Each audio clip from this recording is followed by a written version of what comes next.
Hey, are you at that point where you don't even know what to believe anymore that's on the internet? Well, you're not alone, and I've got some interesting information for you.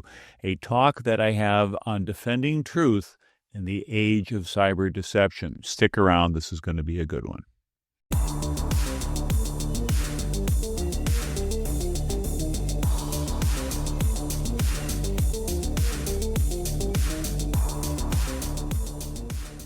Hello and welcome to another episode of CISO Tradecraft, the podcast that provides you with the information, knowledge, and wisdom to be a more effective cybersecurity leader. My name is G. Mark Hardy, and today I want to talk to you about, and what is truth. For those of us who are biblical scholars, we might recognize that particular quote.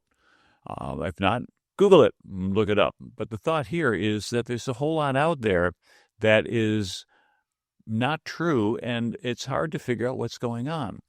So it turns out that this concept of fake news or things like that is nothing new. It's been around for centuries, if you will, millennia, even Thucydides in the history of the Peloponnesian War talked about people inventing stories that aren't true, and they're never going to be true. And yet people continue to do that today. Now, this isn't a new topic for me. I've had the privilege to go ahead and present over the last 4 years about Russian cyber warfare and the activities that are taking place over there. And I thought it'd be done after 1 year or 2 years, but it keeps progressing, and so therefore the requirement to keep talking continues. And so here I am again to talk a little bit more on 2026 about what's going on with regard to that. So it may not be the final episode, and if so, I might follow through on this. Here's an interesting concept. There is something called information manipulation theory, and it was coined by a professor at Michigan State, and it's Dr. Stephen McCormick, and he says this, that you can get misleading messages, and you can create that with multiple dimensions of conversational maxims that come from Paul Grice. The quantity of information. You could limit the quantity, like a white lie, you just don't say something, or excess, where you have so much excess information that you can't really sort out what's actually going on.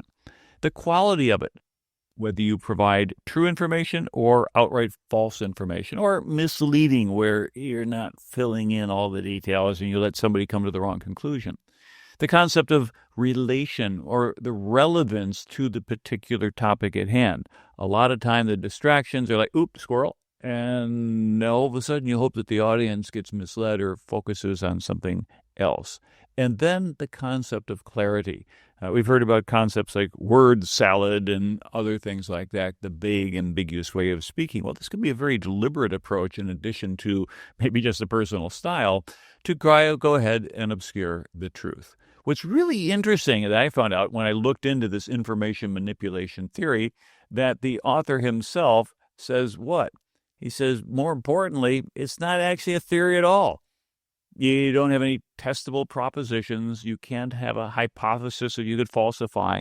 So technically, it fails to meet the established criteria for a viable social scientific theory. Nonetheless, it's an excellent working framework. As they say, all models are wrong, but some are useful. So we'll try to make this useful. Now, if we go back in time, let's say around World War II, we realized that to do deception operations required some pretty complex schemes. There's a story about the man who never was, Major Martin, who is actually a person who was supposed to deceive the Germans by having a dead body wash up on the shore in Spain, carrying a briefcase that had top secret documents in it. Well, of course, the first problem is how do you get a dead body? And it turned out that they found an alcoholic in London area. It turns out that apparently acute methanol poisoning is similar to drowning in terms of what it does to a human body, at least in terms of a simple autopsy.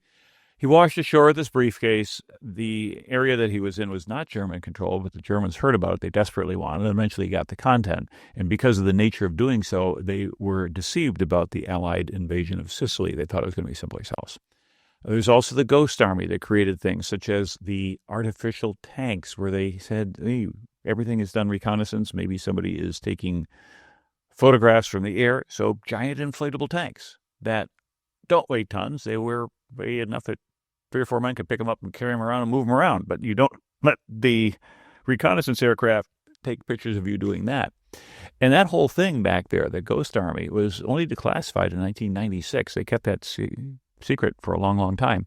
And then Operation Fortitude to convince the German high command that D-Day would be at the closest point between England and France, not at Normandy. And as it turned out, it was so convincing that the Germans held back a number of divisions in reserve, convinced in the first couple of days that Normandy was just a fake to move and things like that.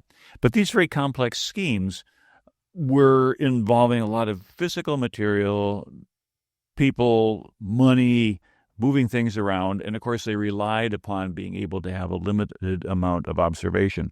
As I remember, there's an old Donald Sutherland movie where he plays some German spy that is able to determine that this is all a fake, and he's trying to get back to Germany. He ends up on some island and a lighthouse on it. I forget the rest of it, but it's interesting that that has even worked its way into Hollywood. Well, there's some people who talk about the oldest profession, and I would suggest that if we go back and look at Genesis chapter 3, verse 4 and 5, you'll find a real oldest profession, which is deception. When the serpent said to the woman, "For God knows that when you eat from it, your eyes will be opened, and you'll be like God, knowing good and evil." Well, deception's been going on for a long time, and today we find out that deception is a formal practice of departments of state. So we look, for example, at some of the quotes that we hear from, like, Sergei Lavrov from the Russian Federation.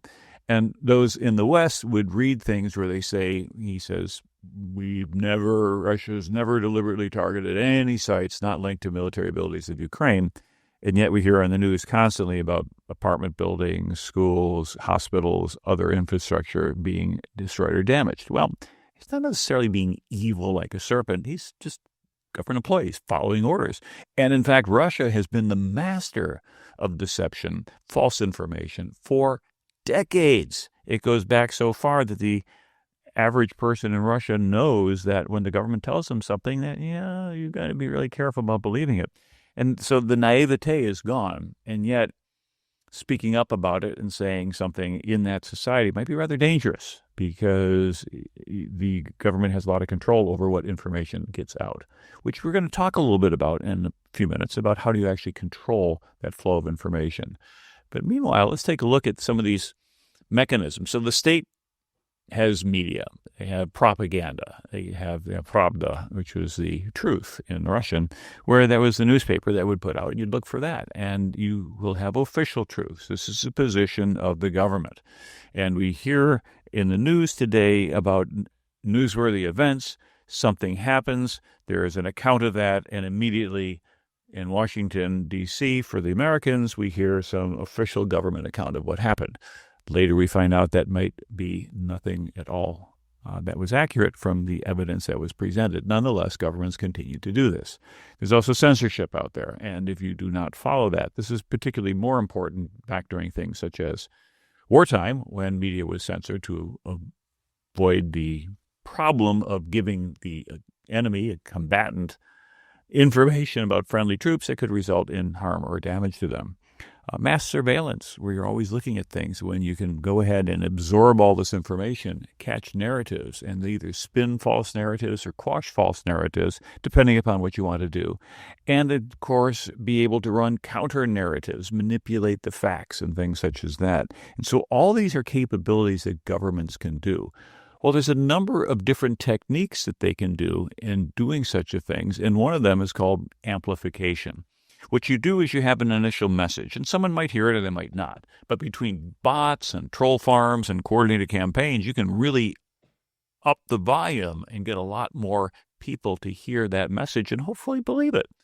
So there is an organization called the Russian Internet Research Agency, the IRA, operated from 2013 to 2018 by none other than Yevgeny Prigozhin, and had almost 1,000 people working for him 24/7 at one point. Well, the statement that I found looking at the research here, and this is from University of Melbourne, there are two key benefits to acting as a private entity. A, the plausible deniability for the Russian government in relation to its support and involvement, and B, creative license for the business.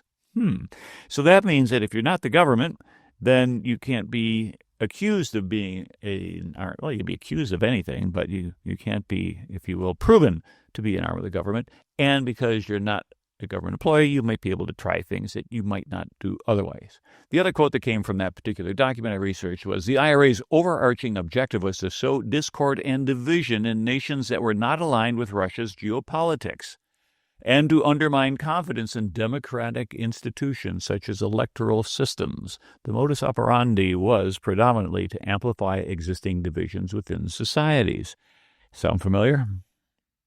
And if you take a look at that, and you look at some of the things we've had here in the United States in past elections, and then in the news cycle and things, we realize that division in trying to cause a country who does not align with Russia's geopolitics to have these internal fractures and fissures is considered to be advantageous to that particular government. If you take a look at the Republic of Iran and the fissures that are taking place in terms of the government and the military and the people and the former Shah's son and things such as that, if you are an opponent of that particular regime, you might be happy with or might even encourage that separation that would take place. So again, this is not just something that is done merely by the Russians. I just say them as an example because, well, they probably do it better than anybody else. So with amplification, there's ways you can do that. As I said, the bots, the troll farms and things like that, fake or semi-fake accounts, these sock puppet accounts that are not really any person there. But you find out in some cases, and I talked to some people his job was an internet troll for the United States, and he said what he would do is he would have his 8-hour shift, and his information that he would put out was designed to convince people. But he'd look at other accounts, and he would see these, at the time, Facebook accounts and the like that were, hey, this person's personality, their grammar, their approach changed every 8 hours because there were people working shift work, and they just take over that particular identity. And so what happens then is that there would be a story that would come out saying X did something to Y, and they would flood it with comments and more things to either make a story look really appealing or make it less credible by saying, oh, that's not true, we saw this. Happened to be there, I saw this. And again, there's no requirement for any of the stuff to be true. And so as a result, there's organizations, for example, the EU versus Disinfo. It's a website that you can look up, and it's a flagship project of the European Union. And they identify, analyze, and raise awareness of disinformation in different forms. And so you can look at some of their websites and see that the EU disinfo.eu. It's kind of a fun website. You can poke around with that. Another approach is distortion, the deepfakes, synthetic media, maybe forged documents. Early on after the invasion of Ukraine, there was a very amateurish, we would say, deepfake of President Zelensky calling soldiers to lay down their weapons, as uploaded to a hacked Ukrainian news site, but it looked like something out of the old Monty Python, where just the mouth that moved, nothing else moved. It was very static. It was kind of obvious for somebody who was watching that, yeah, this really doesn't look like a proper news conference from a human. Well, that was only 4 years ago, and today our capabilities, if you take a look with producing video, audio on demand, is incredibly better, orders of magnitude better, where it's nearly impossible on a first glance to realize whether something is true or not. So here, speed to market creates an advantage for the disinformer, because if you can get something fake out there first, you put the arbiters of truth on their back heels. They have to now go respond to that. They are in a responsive mode rather than leading the news. And then it also undermines people's trust on what is real. And so after a while, one of two things happen. Either they're going to believe things that aren't real because the deepfakes are so good, or they won't believe anything, including the truth, at which point, either way, you've pretty much accomplished your information. Another disinformation technique out there is distortion by, as I said, these deepfakes, the forged documents, etc. But they're effective. And now what we look at is there are other ways to do that. There's another site out there, the Disinformation and Foreign Interference. There's a paper that you could get on a challenge for the EU and its member states. It was published in June of 2024, and it's available out there at the oegfe.at, Austria, and things such as that. So what we find then is that there's a lot of concern that nation states are recognizing that their geopolitical opponents are using these techniques. It's not kinetic warfare. It's not bombs and missiles and drones. It's trying to go after the minds of the people. And it turns out that if you go back and you read the writings from Clausewitz from the early 1800s, and he was required reading at the war colleges, he talks about the Trinity. And if you want to go ahead and defeat another country, well, you can either defeat their government, you can defeat their military, but the third is the will of the people. And if we take a look at the 1960s and 1970s, for those of us who are old enough to remember them, and the anti-war movement and the protests against Vietnam, there's no way that the North Vietnamese military was going to be able to create a defeat on the battlefield for all of the United States. They would have little wins here and there, but they could not overall defeat. There was no way that the North Vietnamese government could replace the regime change in Washington, D.C., although kind of in 1969, after Nixon won an election and Johnson chose not to run again, there was a bit of a regime change, but they didn't really change the whole government per se. We still had that continuity of government, but they did change the will of the people. And it was interesting because you look at Eastern philosophy for warfighting, and it comes from Sun Tzu, Art of War. And on Western side, we use Clausewitz, Vom Kriege, on war.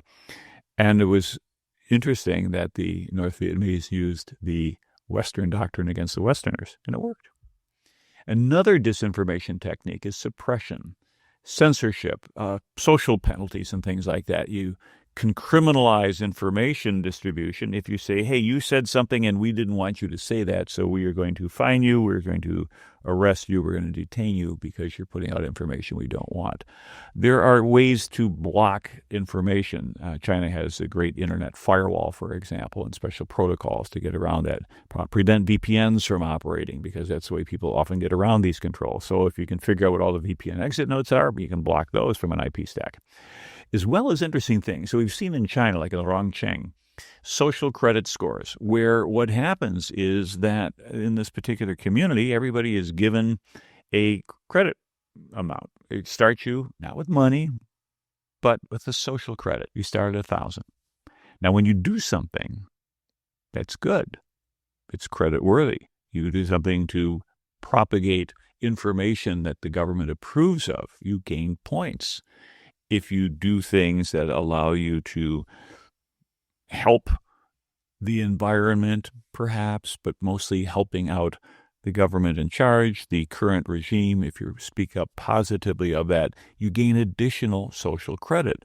Ultimately, you may become the model of creditworthiness, at which point you get access to all kinds of things. Well, on the other side, if you're disruptive, if you put out things, if you disagree with the government, if maybe you do things that they don't like, you ended up kind of being put on its own sort of a human deny list.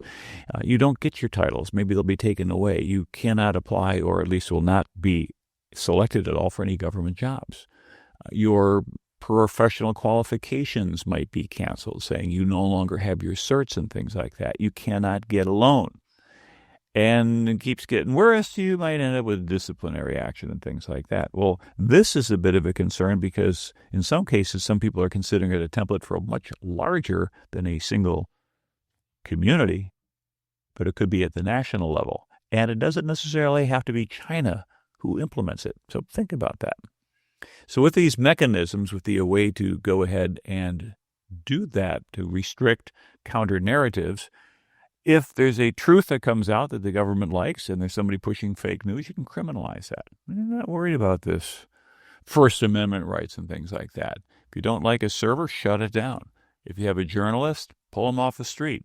If there's a whistleblower who goes ahead and speaks out against the government, maybe they disappear a little bit. And so what happens is that the individuals who would attempt to put out the truth to the population are either taken out of circulation or their ability to communicate is interfered with or denied, at which point there's an information void. And now alternative narratives can go in there.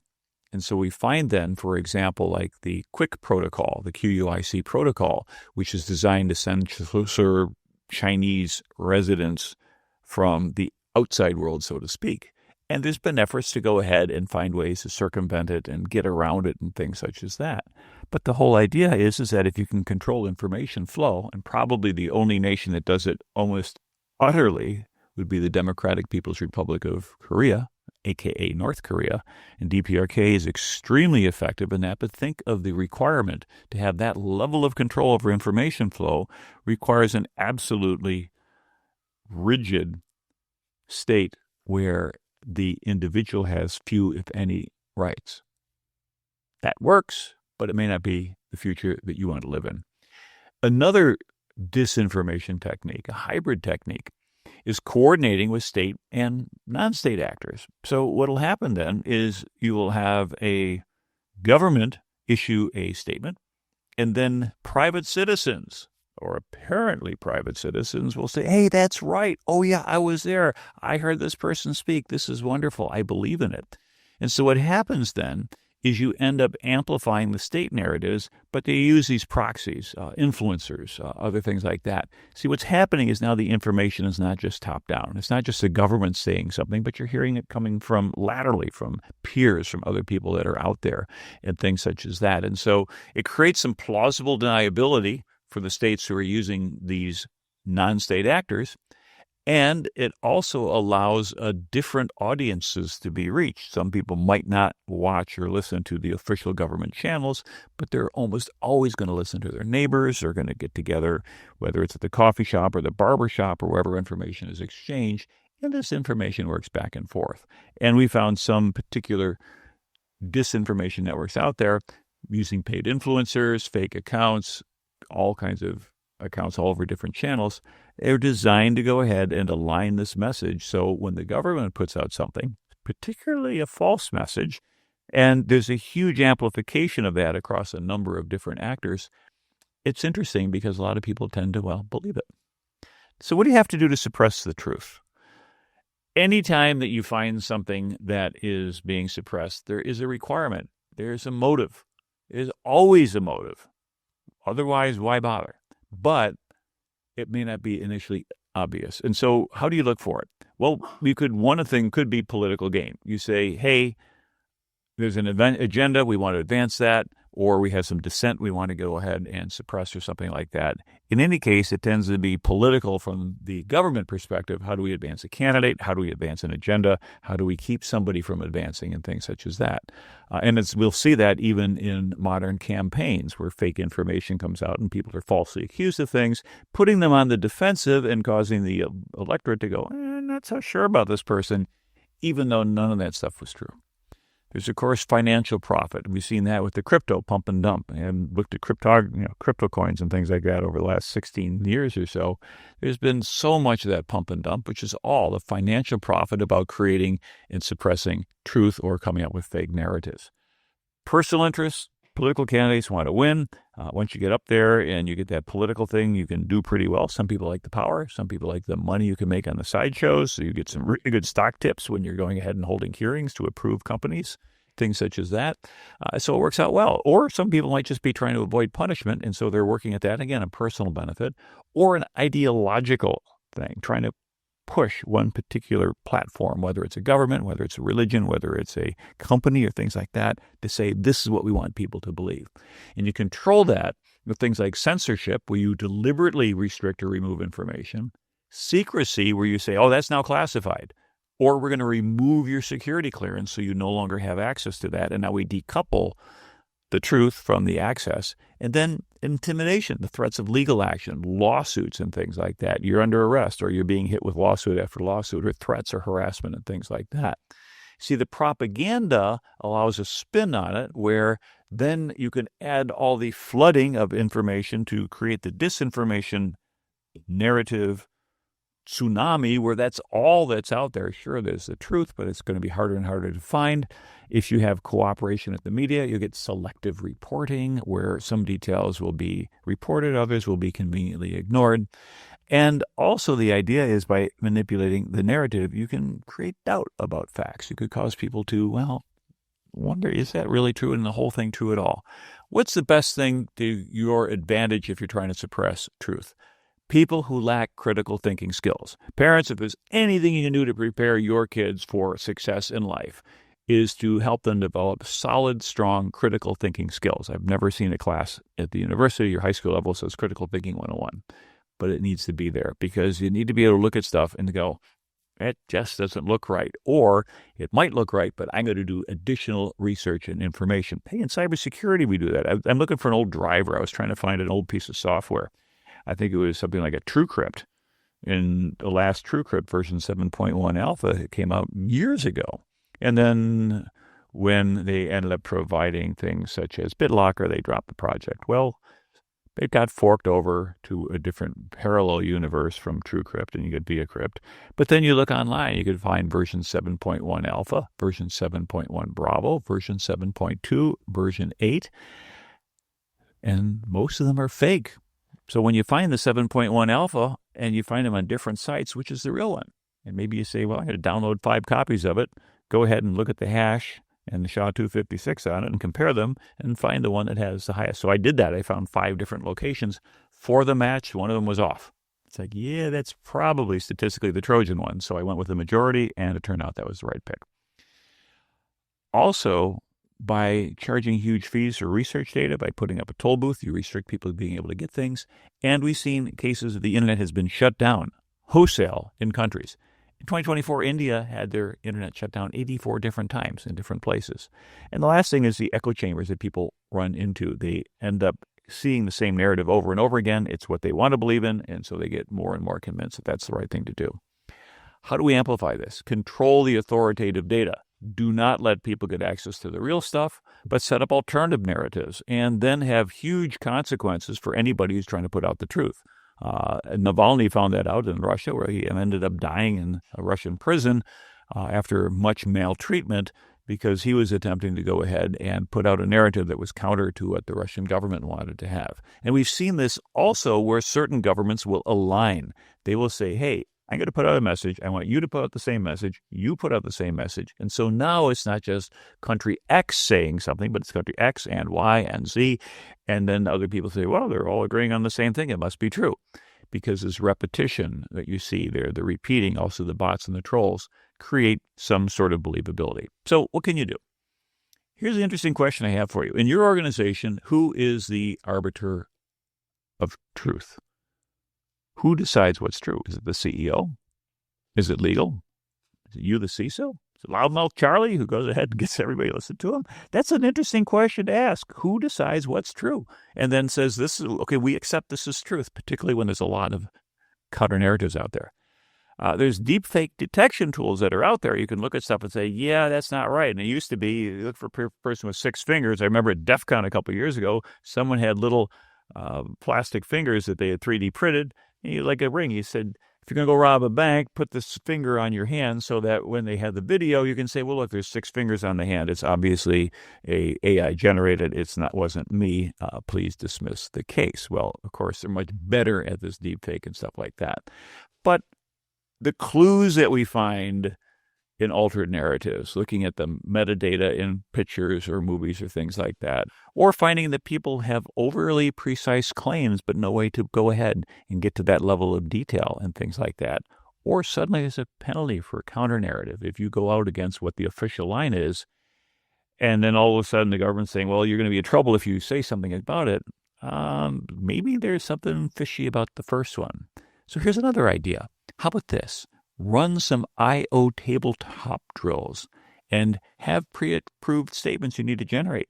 Instead of saying you have ransomware or you have a server that goes down or is a major snowstorm, how about some opponent has put out a huge amount of fake information saying your company is doing horrible things to puppies or things like that, or your software doesn't work, or it produces ransomware. And then you got to deal with that false narrative. I bet you've never done that before. That's a different coordination that you'd have to do, mostly with marketing and PR and communications and legal. Try that sometime.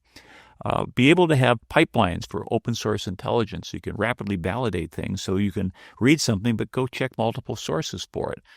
Before you go ahead and speak officially or formally about something, have a truth release checklist where you agree that this is the content that we have to have and these are the people who have to look at it.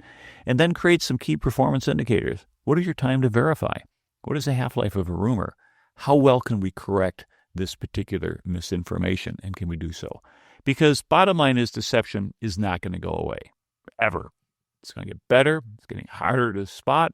And we really need, at the national level, our BS detector to work really well.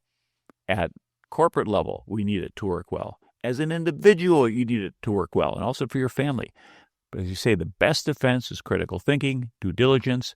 So expect sort of an arms race over time between the deepfakes and detectors. And if you're able to go ahead and implement some of these ideas, then I think you'll be able to do a little bit better in this age of disinformation.